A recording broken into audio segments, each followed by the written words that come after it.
Hi, I'm Sarah Schwartzbaum with the Academy for Couples Therapists. I talk to you each week to answer one question. This week's question is, how do you create a safe space in the room when couples tend to escalate blame and interrupt each other? When couples blame each other during initial sessions, and that happens a lot, I know that I need to create a safe space for each of them to express their opinions in a non-blaming way so their partner can hear them. There are three things I usually tell them.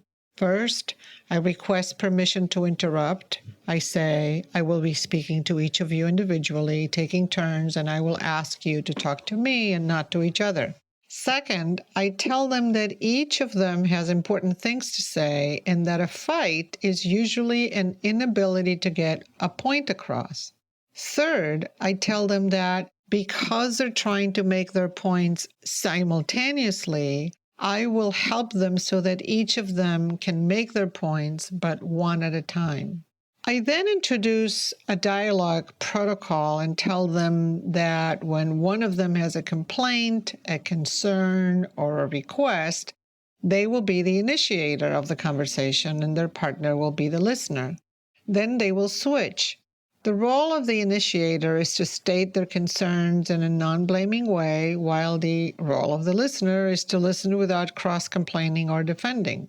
It may take a while to get people comfortable enough to have these kinds of dialogues, and most couples struggle with it, but they do feel a sense of relief that a therapist is controlling the flow of information early on to create safety.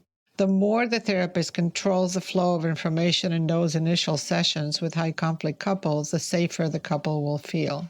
If couples don't react well to these directives or don't follow them, there are a number of other techniques I use to decrease their reactivity, such as asking them to stretch their hands over their heads or to take notes on their phone without responding.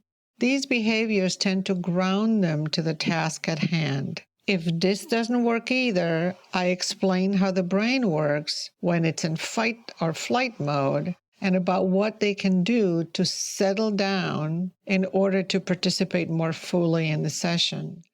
This will be the subject of another audio. Stay tuned.